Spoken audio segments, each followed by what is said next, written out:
Students, বর্তমান বিশ্বের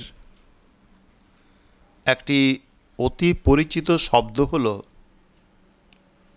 বিশ্বায়ন বা গ্লোবালাইজেশন। তো বিগত 4 দশক ধরে বিশ্বায়ন প্রক্রিয়া ও কর্মসূচি সারা বিশ্বের ধনী দরিদ্র সমস্ত শ্রেণীর মানুষকে এমনভাবে নাড়া দিয়েছে যে এই বিশ্বায়ন ব্যাপারটা বর্তমানে শুধু আর তাত্ত্বিক পর্যায়ে সীমিত নেই। বস্তুত বিশ্বায়ন এখন বিশ্বের উন্নত পুঁজিবাদী দেশগুলির আঙিনা অতিক্রম করে তৃতীয় বিশ্বের আমজনতার জীবন এবং জীবিকার সঙ্গে জড়িয়ে পড়েছে। বিশ্বায়নের ঝোড়ো হাওয়ায় বিশ্বের সমস্ত প্রান্তের মানুষের জীবনধারা, ধ্যান ধারণা সব কিছু আজকে কিন্তু ওলট পালট হতে বসেছে। তাই আমরা আজকে এই বিশ্বায়ন কি, বিশ্বায়নের প্রকৃতি বা বিশ্বায়নের বৈশিষ্ট্য এবং তার সুদূরপ্রসারী ফলাফল ইত্যাদি সম্পর্কে মোটামুটি একটা ধারণা লাভ করব। তো প্রথমেই আসা যাক, বিশ্বায়ন বলতে কি বোঝায়। ইংরেজি গ্লোবালাইজেশন শব্দটির বাংলা প্রতিশব্দ হলো বিশ্বায়ন। এটা আমরা সকলেই জানি। সহজভাবে বললে এর অর্থ বিশ্বব্যাপী প্রযুক্তির বিস্তার, বাণিজ্যের বিস্তার, দেশের বাজার ও বিশ্বের বাজারের মধ্যে কোনো বেড়া না থাকা। সমস্ত বিশ্বটাই যেন একটা বিরাট বাজার। যে দেশ যে জিনিসটা ভালো উৎপাদন করতে পারে, যেমন আমরা ভারতীয়রা, আমরা পাট, চা, জামা কাপড়, ধান, গম ইত্যাদি ইত্যাদি, তা আমরা বিদেশে রপ্তানি করতে পারি এবং সেই রপ্তানি থেকে অর্জিত বিদেশি মুদ্রা দিয়ে সেই সব জিনিস আমরা আমদানি করতে পারি যা ওই দেশ উৎপাদন করে না। সেই ধরনের জিনিস, যেমন ভারতের ক্ষেত্রে আমরা খনিজ তেল, যন্ত্রপাতি ইত্যাদি অনেক, যেগুলো অন্যান্য দেশ থেকে আমরা আমদানি করতে পারি। তো এই তথ্য অনুযায়ী কোনো দেশেরই কিন্তু স্বনির্ভর হওয়ার প্রয়োজন নেই, কারণ সমস্ত পৃথিবীটাই পরস্পরের উপর নির্ভরশীল। তাই এক্ষেত্রে বিশ্বায়ন সম্পর্কে যে বিভিন্ন রাষ্ট্রবিজ্ঞানী ভিন্ন ভিন্ন মতামত দিয়ে গেছেন, সেগুলো একটু আলোচনা করা দরকার। তাদের মধ্যে আমরা প্রথমে আলোচনা করব দীপক নায়ারের কথায়। তো তিনি বলেছেন, বিশ্বায়ন হলো এমন একটি প্রক্রিয়া যার সঙ্গে জড়িত থাকে ক্রমবর্ধমান অর্থনৈতিক মুক্ত পরিবেশ এবং বিশ্ব অর্থনীতির অঙ্গীভূত দেশগুলির মধ্যে এক গভীর অর্থনৈতিক সমন্বয়। তো যাই হোক না কেন, এই 1970-এর দশক থেকে বিশ্বের সামাজিক, অর্থনৈতিক, রাজনৈতিক, সাংস্কৃতিক এবং প্রযুক্তিবিদ্যার ক্ষেত্রে এবং মানুষে মানুষে সম্পর্কের ক্ষেত্রে বহুমাত্রিক পরিবর্তন ঘটেছে। সেগুলিকে একযোগে আমরা বিশ্বায়ন হিসাবে কিন্তু চিহ্নিত করতে পারি। আবার অধ্যাপক রোল্যান্ড রবার্টসন উনি বলেছেন যে বিশ্বায়ন ধারণাটির ব্যবহার 1960 সাল নাগাদ হলেও শিক্ষার জগতে এর স্বীকৃতি আরও পরে, অর্থাৎ 80-র দশকের মাঝামাঝি থেকে কিন্তু ঘটেছে। অধ্যাপক রবার্টসনই বিশ্বায়ন ধারণাটির প্রবর্তক এবং তিনি প্রথম একে আনুষ্ঠানিক রূপ দেন এবং সংজ্ঞায়িত করেন। তো রবার্টসনের সংজ্ঞা অনুযায়ী বিশ্বায়ন বলতে বিশ্বের সংকোচন, কম্প্রেশন অফ দ্য ওয়ার্ল্ড এবং বিশ্বজোড়া পরস্পর নির্ভরশীলতা, গ্লোবাল ইন্টারডিপেন্ডেন্স, এইরকম একটা অবস্থাকে বোঝায়।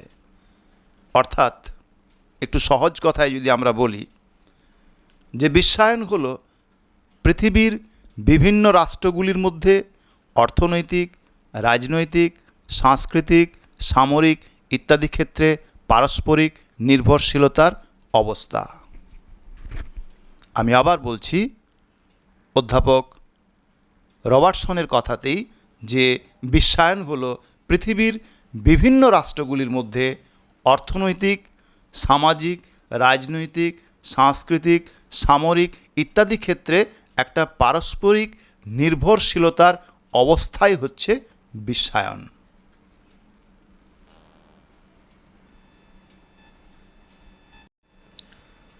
আবার অনেকে মনে করেন it is a term that has recently come into use along with liberalization and privatization।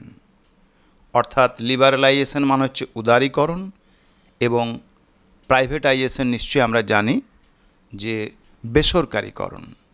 তো globalisation means the integration of domestic economy with the rest of the world through trade, capital and technology flows.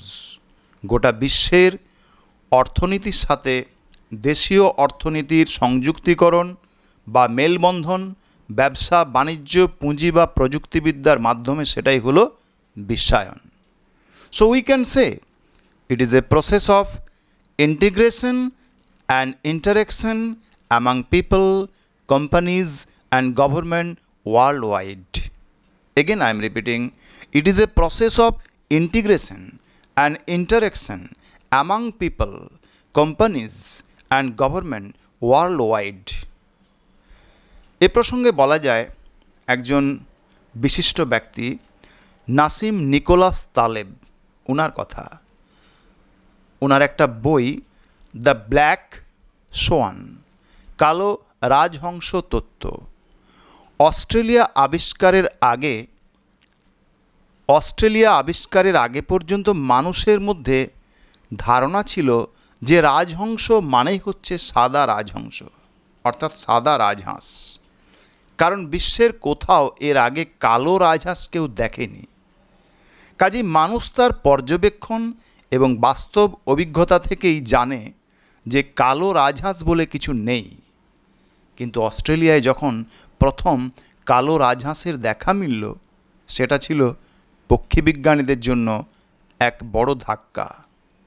আমাদের পর্যবেক্ষণ ও অভিজ্ঞতালব্ধ জ্ঞানের যে একটা সীমাবদ্ধতা আছে এবং এই জ্ঞান যে খুবই ভঙ্গুর, হাজার বছর ধরে মানুষের অভিজ্ঞতালব্ধ জ্ঞান এক লহমায় মিথ্যে হয়ে গেছে যখন সত্যি সত্যি প্রথম কালো রাজহাঁসের দেখা মিলেছে। এরকম ঘটনা যখন ঘটছে তার আগে পর্যন্ত কেউ কল্পনাও করতে পারেনি এরকম নাটকীয় ঘটনা ঘটতে পারে। কাজেই এরকম ঘটনার পূর্বাভাস যেমন ছিল না, তেমনি ছিল না ঘটনা মোকাবিলার প্রস্তুতি। এগুলো হলো সোভিয়েত ইউনিয়নের ভাঙন, যেমন 9/11, 2008 সালের অর্থনৈতিক ধস, আরব বসন্ত এবং আজকের দিনের এই করোনা ভাইরাস। আমরা যদি বলি তাহলে আমরা বলবো যে এই সমস্ত কিছুর মূলেই কিন্তু রয়েছে বিশ্বায়ন। তাই আবারও বলছি, বিশ্বায়ন হলো অর্থনৈতিক, সামাজিক, রাজনৈতিক, সাংস্কৃতিক ক্রিয়া প্রতিক্রিয়া যা জাতিরাষ্ট্রের সীমানা ছাড়িয়ে যায় এবং সামগ্রিকভাবে জগতের সঙ্গে সম্পর্কিত হয়।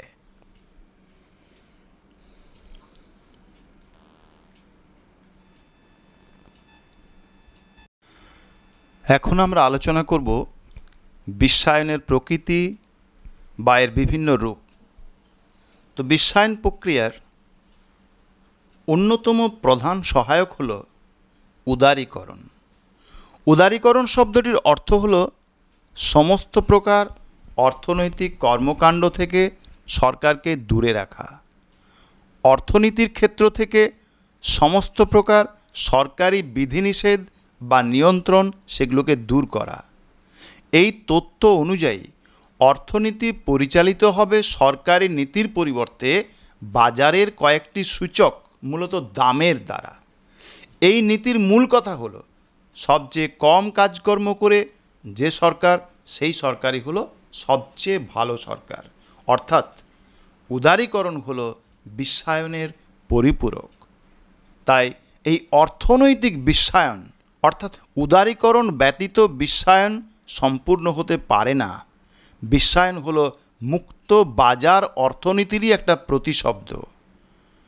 অবাধ বাণিজ্য থ্রু WTO, IMF অর্থাৎ আন্তর্জাতিক যে অর্থভাণ্ডার, ওয়ার্ল্ড ব্যাংক ইত্যাদির উপর ভিত্তি করেই কিন্তু এই অবাধ মুক্ত বাণিজ্য বা অর্থনৈতিক বিশ্বায়নের সূচনা ঘটেছে।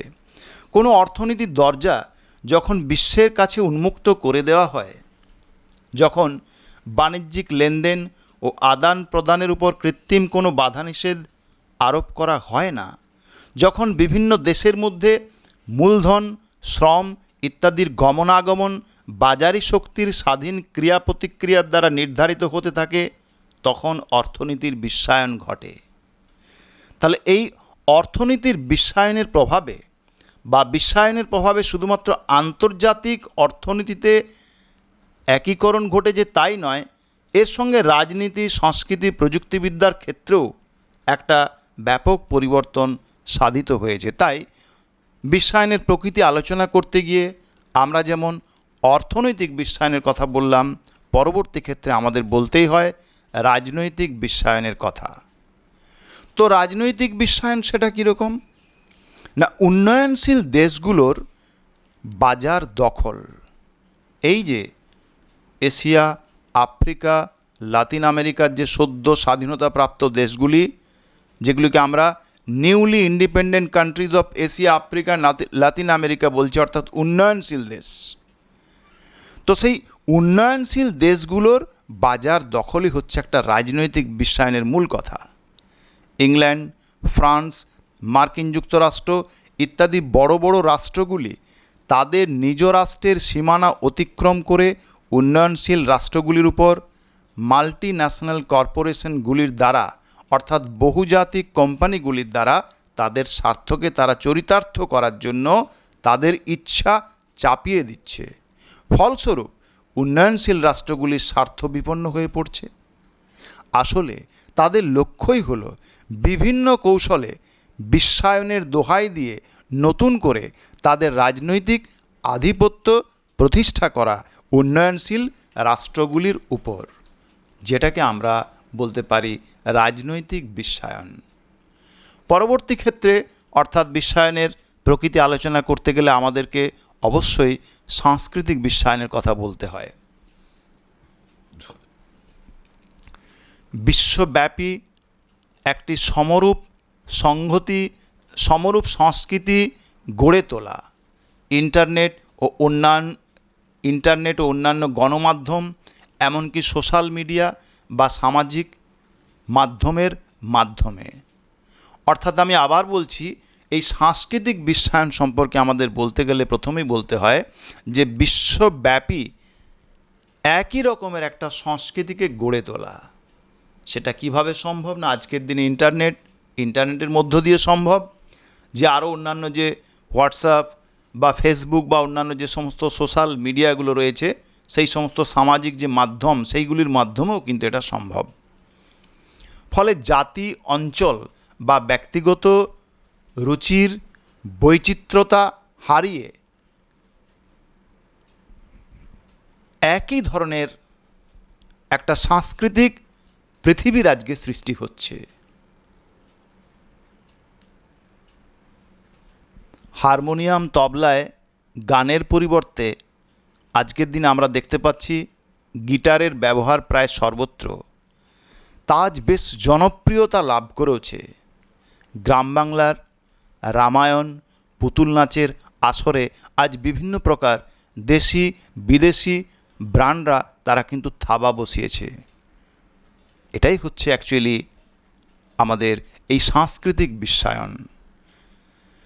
বিশ্বায়নের প্রকৃতি সম্পর্কে আলোচনা করতে গেলে আমাদের অবশ্যই পরিবেশগত দিকটাও আমাদের আলোচনা করা দরকার। পরিবেশগত দিক থেকেও বিশ্বায়নের প্রভাব যথেষ্ট নেতিবাচক। বিশ্বায়নের যুগে যেভাবে শিল্পায়ন, নগরায়ন ইত্যাদির প্রসার ঘটেছে, তাতে বিশ্বের সামাজিক পরিবেশ যথেষ্ট কিন্তু দূষিত হয়ে উঠছে। অনেকেরই আশঙ্কা যে এভাবে যদি চলতে থাকে তাহলে অদূর ভবিষ্যতে এই বিশ্ব মানুষের কিন্তু আর বসবাসযোগ্য থাকবে না বলেই মনে হয়। এখন আমরা আলোচনা করব পজিটিভ এফেক্টস অফ গ্লোবালাইজেশন, অর্থাৎ বিশ্বায়নের কিছু সুফল, সেই সুফলগুলো সম্পর্কে আমরা আলোচনা করব। তো প্রথমে আমরা বলতে পারি improve productivity through the process of competition.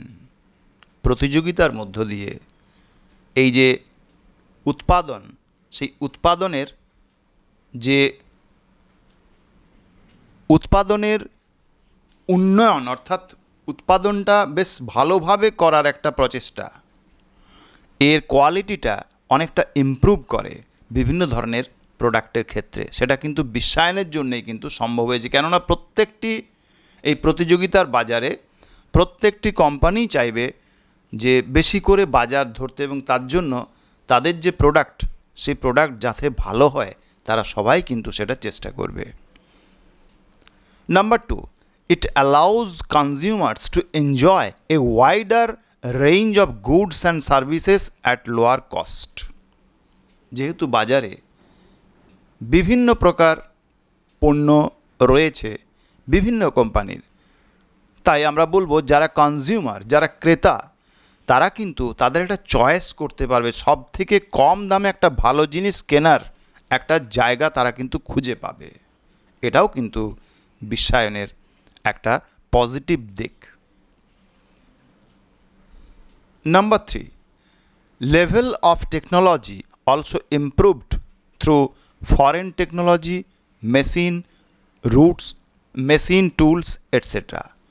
তাহলে আমরা বলবো এই যে লেভেল অফ টেকনোলজি, আমাদের দেশে যে সমস্ত কোম্পানিগুলো রয়েছে তারাও কিন্তু বিদেশি প্রযুক্তির সাহায্যে বিভিন্ন প্রকার মেশিন টুলসের মধ্য দিয়ে কিন্তু তারা তাদের সেই কৌশলটাকে আরও বেশি করে উন্নত করতে পারে, যাতে অনেক কম সময়ে প্রচুর পরিমাণে কিন্তু প্রোডাকশন কিন্তু হতে পারে।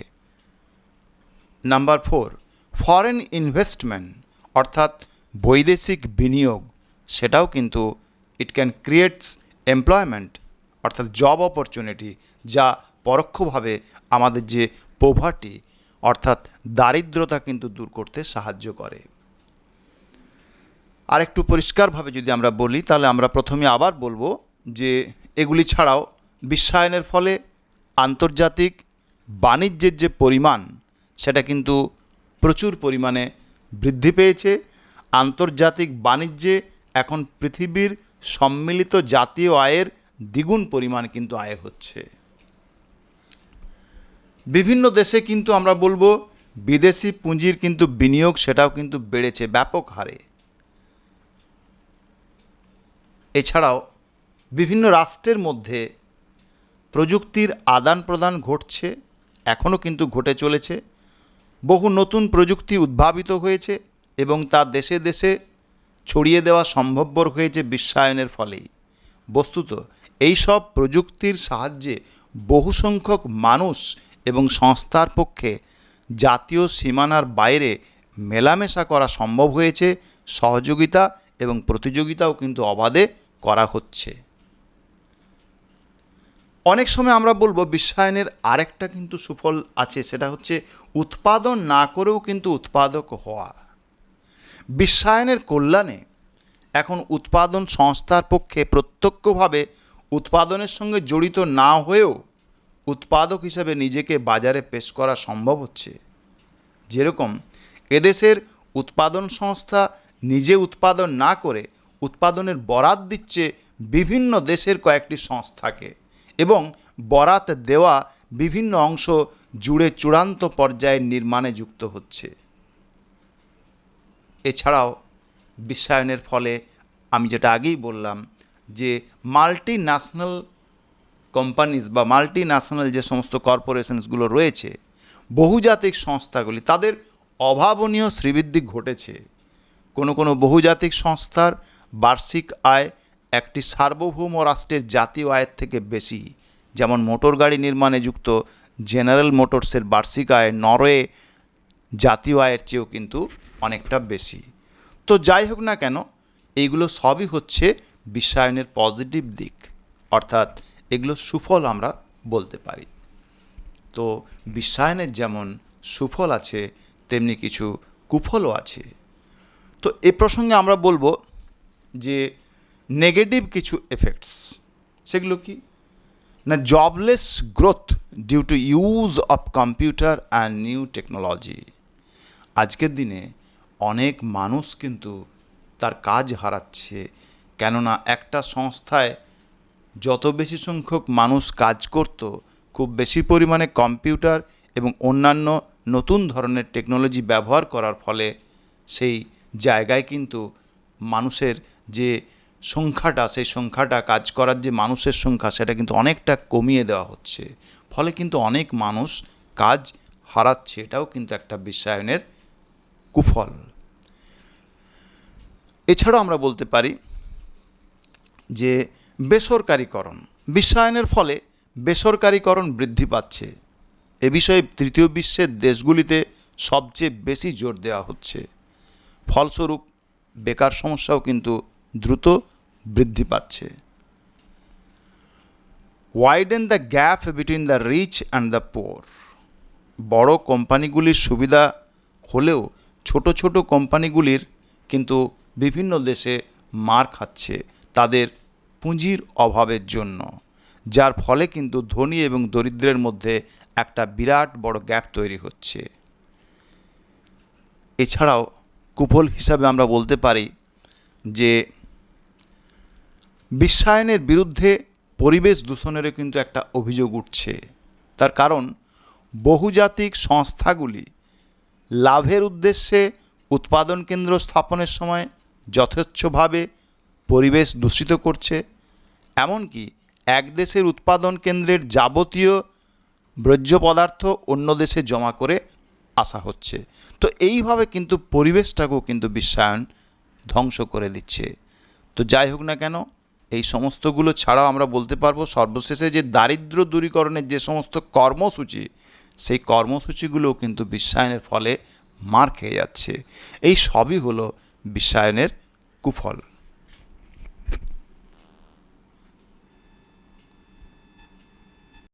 উপসংহারে এসে আমরা বলতে পারি যে তৃতীয় বিশ্বের দেশগুলির উপর বিশ্বায়নের এই কুফল পরিলক্ষিত হওয়া সত্ত্বেও আজ তাদের পক্ষে আর বিশ্বায়নের প্রভাব থেকে বেরিয়ে আসা সম্ভবপর নয়। কেননা উন্নত শিল্প সমৃদ্ধ দেশগুলি প্রযুক্তিবিদ্যা এবং প্রচুর মূলধনের অধিকারী, এবং এই প্রযুক্তিবিদ্যা বা ক্যাপিটাল মূলধন ছাড়া কিন্তু উন্নয়নশীল দেশগুলি বিকাশ লাভ করতে পারে না। তাই উন্নয়নশীল দেশগুলি তাদের বিকাশ লাভের জন্য কিন্তু পরোক্ষভাবে এই সমস্ত উন্নত দেশগুলির প্রযুক্তিবিদ্যা এবং তাদের মূলধনের উপর অনেকাংশে নির্ভরশীল করে থাকতে হয়। আবার এগুলি ধীরে ধীরে সরকারি নিয়ন্ত্রণ থেকে বেসরকারি নিয়ন্ত্রণে চলে যাওয়ায় বহুজাতিক সংস্থাগুলি মূলধন এবং প্রযুক্তিবিদ্যার অন্যতম যোগানদাতা হিসাবে খ্যাতি লাভ করেছে। তাই উন্নয়নশীল দেশগুলির পক্ষে আজ আর বিশ্বায়নের সর্বগ্রাসী প্রভাব থেকে বেরিয়ে আসা কিন্তু সম্ভব নয়। কেউ বেরিয়ে এলে আন্তর্জাতিক সমাজে সংশ্লিষ্ট রাষ্ট্রটি একবারে একঘরে হয়ে যাবে। তবে তৃতীয় বিশ্বের দেশগুলিকে সতর্ক থাকতে হবে যাতে তাদের জাতীয় স্বার্থ কিন্তু কোনোভাবেই বিঘ্নিত না হয়, না হলে কিন্তু অদূর ভবিষ্যতে আবার সেই ইম্পেরিয়ালিজম অর্থাৎ সাম্রাজ্যবাদ মাথাচাড়া দিয়ে উঠতে পারে। সেদিকেও কিন্তু উন্নয়নশীল দেশগুলোকে সবসময় সতর্ক থাকতে হবে। তো এতক্ষণ আমরা বিশ্বায়নের সংজ্ঞা, বিশ্বায়নের প্রকৃতি এবং বিশ্বায়নের সুফল কুফল এবং তৃতীয় বিশ্বের দেশগুলোর উপর বিশ্বায়নের যে প্রভাব সেটা সম্পর্কে আলোচনা করলাম। তো এখানে একটা কথা বলি, এই বিশ্বায়ন সম্পর্কে সাধারণত একটা বড় প্রশ্ন এইভাবে আসতে পারে, তোমরা প্রশ্নটা লিখে নাও, তোমরা এটা বাড়িতে নিজেরা এটা ভালো করে শুনে লেখার চেষ্টা করবে। প্রশ্নটা হলো, বিশ্বায়নের সংজ্ঞা দাও বিশ্বায়নের প্রকৃতি এবং এর সুফল কুফল সংক্ষেপে বর্ণনা করো। আমি আবার একবার বলছি, বিশ্বায়নের সংজ্ঞা দাও, বিশ্বায়নের প্রকৃতি এবং এর সুফল কুফল সংক্ষেপে বর্ণনা করো।